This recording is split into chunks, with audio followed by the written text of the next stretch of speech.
बाप तीर्थ पंढरी भूवैकुंठ महिवरी भक्त पुंडलिकाचे द्वारी करकटावरी राहिला.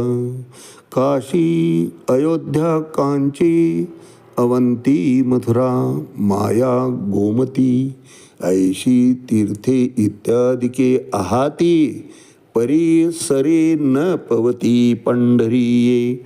माऊली ज्ञानेश्वर महाराज की जय. एक तरी बोवी अनुभवावी या ज्ञानयज्ञात आपण श्रीमद भगवद्गीता अध्याय 8 त्यातला श्लोक क्रमांक 21 आणि माऊलींनी या श्लोकवर ज्ञानेश्वरी 8व्या अध्यायामध्ये 181 क्रमांकाच्या ओळीने केलेलं भाष्य याचं आज आपण चिंतन करणार आहोत.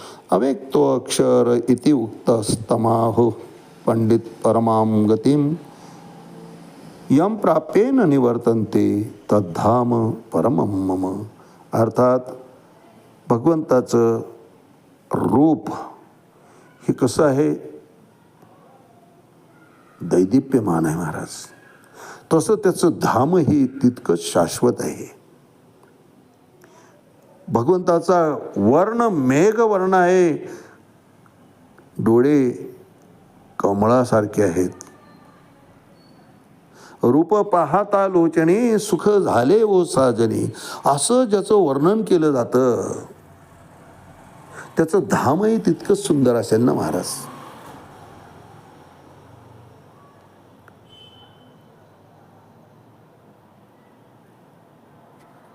माणसाचं पेहराव, त्या पेहरावून त्याची परिस्थितीची जाणीव होत असते महाराज. आता भगवंताचं जर इतकं वर्णन, रूपाचं वर्णनच इतकं मोहक आहे तर त्याचं धाम सुद्धा तितकंच प्रसन्न असेल यात शंका नाही महाराज.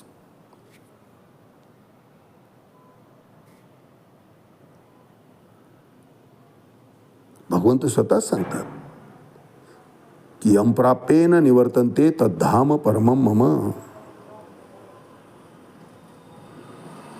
न तत् भासते सूर्यो न शशांको न पावकः.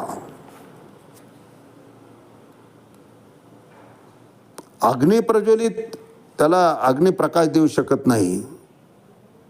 सूर्य किंवा चंद्र हे यांच्या प्रकाशाची जिथं गरजच पडत नाही इतकं दैदिप्यमान ते घर आहे. न तत् भासते सूर्यो न शशांको न पावकः यद् गत्वा न निवर्तन्ते तद्धाम परमं मम. 15व्या अध्यायामध्ये पुढे भगवंत हेच सांगतायत की ते इतकं स्वयंप्रकाशित आहे, लख्ख प्रकाश आहे त्या ठिकाणचा, इतकं रममाण आहे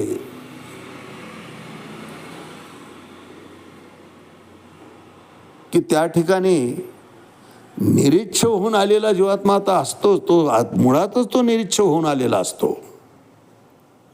त्या ठिकाणी तो आणखी जास्त सुखावतो महाराज. जसं एखादं कॉलेज हे नावारूपाला आलं की त्या ठिकाणी प्रवेश मिळणं फार कठीण असतं महाराज. त्या ठिकाणी मेरिट लिस्टप्रमाणे दिलं जातं आणि मेरिटनुसार 100पैकी 100 जण गुण घेतलेले आहेत तेच विद्यार्थी त्या कॉलेजमध्ये प्रवेशित होतात. मग साहजिकच कॉलेजचा पुढचा रिझल्ट सुद्धा तसाच लागायला लागतो. मुळातच स्कॉलर, मुळातच हुशार लोक त्या ठिकाणी, हुशार विद्यार्थी त्या कॉलेजमध्ये प्रवेशित झाल्यामुळं पुढचं भवितव्य, उज्ज्वल यश आपोआपच त्या यशाच्या शिखरावर ते महाविद्यालय जात असतं महाराज. तसं मुळातच हे निर्विकार होऊन गेलेले जीवात्मा असतात, निरहंकार होऊन गेलेले असतात.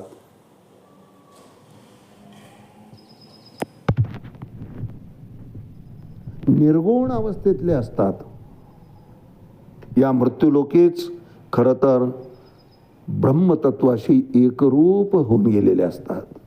त्यामुळं त्या ठिकाणी गेल्यानंतर त्यांना नवीन असं विशेष काहीच वाटत नाही महाराज. कारण त्या धामाची सुंदरता, मोहकता त्याची रचना ही अशा प्रकारची आहे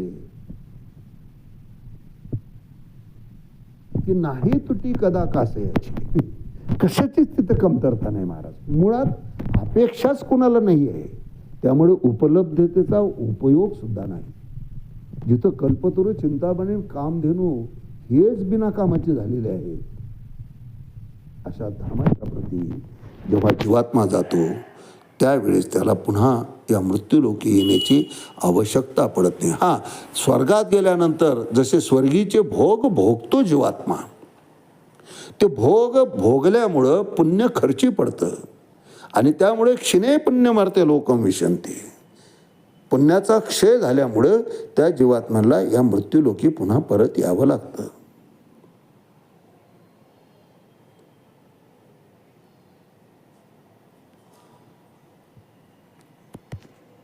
पुण्य नाश पावलं, गठोडं संपलं, चलन त्या ठिकाणचं संपलं की त्याला मृत्यूलोकी लोटवून दिलं जातं महाराज.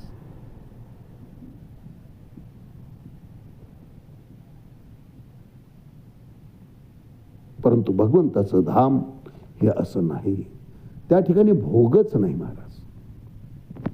वासना विरहित जीवात्मे त्या ठिकाणी गेल्यामुळं, कारण वासना विरहित झाल्याशिवाय तिथं प्रवेशच नाही आहे. पात्रता, मूळ पात्रताच त्या ठिकाणची ही आहे की निरीच्छ होऊन जाणं, निर्विकार होऊन जाणं, निर्गुण होऊन जाणं.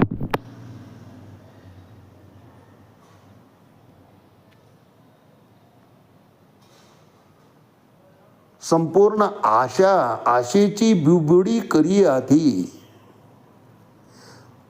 घोसावी अवस्था प्राप्त होण्याकरता जसं आशेची बिबुडी करावी लागते. बिबुडी करावी लागते म्हणजे बीज भाजवणी केली नाही आम्हा जन्मभर. एकदा बीज भाजलं की पुन्हा त्यातून अंकुर फुटत नाही. तसं आशा ही समूळ नष्ट करून टाकावी लागते, तेव्हाची गोसावी व्हावी. ती ज्याची आशा समूळ नष्ट होते त्यानंच गोसावी व्हायचं असतं, त्यानंच संन्यस्त व्हायचं असतं महाराज. इतरांनी त्या भानगडीत पडायचं नाही. ज्याची आशा शिल्लक आहे तो गोसावी म्हणून पूर्णत्वाला जाऊच शकत नाही. पेहराव करील तो गोसाव्याचा, परंतु फलप्राप्ती गोसावी अवस्थेची त्याला कधीच प्राप्त होत नाही.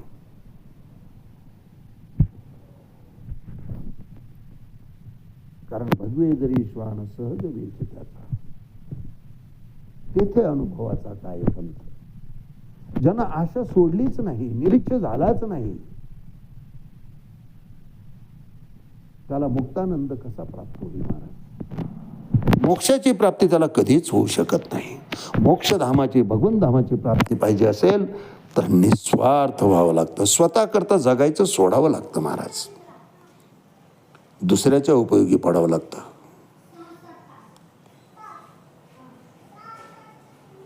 प्राप्त झालेलं बळ, प्राप्त झालेली शक्ती, प्राप्त झालेली संपत्ती ही लोककल्याणार्थ, विश्वकल्याण हेतून जेव्हा वापरली जाते त्यावेळेस म्हणता येतं की खरं हा निसंग झाला आहे. आणि निसंग अवस्था प्राप्त झाल्याशिवाय ईश्वर कृपा होत नाही. राजा परीक्षितानं सर्व संग त्याग केला. इतकं मोठं वैभव, राजा, राण्या, दास्या, सेना, सेनापती, इतकी मोठी संपदा, राजवाडे, राज्य, सत्ता, सर्व गोष्टींचा सर्व संग त्याग केला. इतकंच काय, अन्न पाण्याचा सुद्धा त्याग केला. अनशन व्रत धरलं महाराज. 7 दिवसात मृत्यू काय येतो आहे, अरे तुझ्या वाटेनं मीच येतो आहे म्हणून मृत्यूला सुद्धा आव्हान दिलं.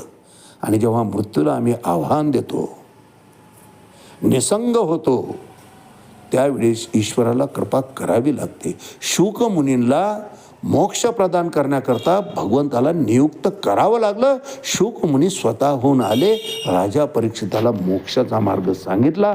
7 दिवसामध्ये मोक्ष प्राप्ती करून द्या. अरे राजा, तुझ्याजवळ तर 7 दिवस आहेत. शुकमुनी म्हणतायत. खटवांग राजाजवळ तर 1च घंटा होता. 1 तास उरला खटवांग रायाशी, भाग्यदशा कैशी प्राप्त झाली.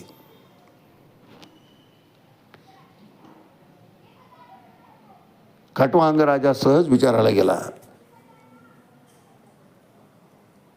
की मला आता अध्यात्मात जावं, संग सोडावा, निसंग व्हावं वाटतंय म्हणून इच्छा व्यक्त करायला गेला. सांगण्यात आलं, अरे तुला सोडायची काय गरज आहे, तुझं आयुष्यच 1 तासाचं राहिलं. 1 तासाच, 1 घटकाचं फक्त आयुष्य आहे म्हटल्यावर आता काय करावं. इतकी एकनिष्ठता साधली महाराज. निसंग होऊन देवाची द्वारी उभा क्षणभरी तेने मुक्तिचारी साधी येल्या. 1 तासामध्ये मोक्षाची प्राप्ती करून घेतली. पण सर्वस्वाचा विसर पडावा लागतो महाराज त्यासाठी. जोपर्यंत आम्हाला सर्वस्वाचा विसर पडत नाही, स्वार्थ आम्ही त्यागत नाही, तोपर्यंत त्या धामाची वाट आम्ही मार्गस्थ होऊच शकत नाही त्या वाट्यानं. म्हणून अशा नयनरम्य सर्व सुखांनी युक्त असलेलं निर्विकार अशा सुंदर मोहक अशा धामामध्ये प्रवेश करण्याकरता जेव्हा आम्ही इच्छांची होळी करतो, आशेची होळी करतो, आशेची बिबुडी करतो, त्यावेळेस त्याची प्राप्ती होऊ शकते, होत नाही असं नाही. त्यावर भाष्य करताना माऊली ज्ञानेश्वरी 8वा अध्याय 181 क्रमांक 24 म्हणतात, म्हणून अक्षर जे म्हणजे तेवीची म्हणता बोधू ही उपजे, जया परवता पैसू न देखीजे, या नाम परमगती. ब्रह्मप्राप्ती झाली का नाही हे कसं पाहायचं. माऊली या ठिकाणी सांगतात, म्हणून अक्षर जे म्हणजे, ज्याला अक्षर म्हणजे आपण नाश न पावणारं म्हणतो, त्या अर्थाचं ते अक्षर म्हणण्यानेच बोधही प्राप्त उत्पन्न होऊन जातो. त्या ठिकाणी त्या अक्षरामध्येच त्याचं महानता आहे महाराज. अक्षर किंवा अक्षय याच्याही पलीकडं, क्षराक्षराच्याही पलीकडं, व्यक्ताव्यक्ताच्याही पलीकडं कशाचाही विचार त्या ठिकाणी नाही. निर्विचार, निरीच्छ, निरहंकार अवस्था ती प्राप्त झाल्यानंतर त्या ठिकाणी जेव्हा तो जीवात्मा जातो, ती जाण्याचं जे आहे त्याला गती म्हटलेलं आहे महाराज. ती गती आहे. म्हणून अक्षर जे म्हणजे तेवीची म्हणता बोधूही उपजे. त्या अक्षर नावामध्येच त्याची संपूर्ण महती आहे, त्याची संपूर्ण व्यापकता सामावलेली आहे महाराज. जया परवता पैसू न देखीजे, या नाम परमगती. त्याला परमगती म्हटलेलं आहे. ती परमगती प्राप्त करून त्या परमधामाची प्राप्ती सहजपणे होत असते. म्हणून अक्षर जे म्हणजे तेवीची म्हणता बोधूही उपजे, जया परवता पैसू न देखीजे, या नाम परमगती. आज याच ठिकाणी थांबूया. रामकृष्ण हरी. पुंडलिक वरदा हरी विठ्ठल. श्री ज्ञानदेव तुकाराम पंढरीनाथ भगवान की जय. माऊली ज्ञानेश्वर महाराज की जय. जगद्गुरु तुकाराम महाराज की जय. शांती ब्रह्म एकनाथ महाराज की जय. आदि शक्ती मुक्ताबाई की जय.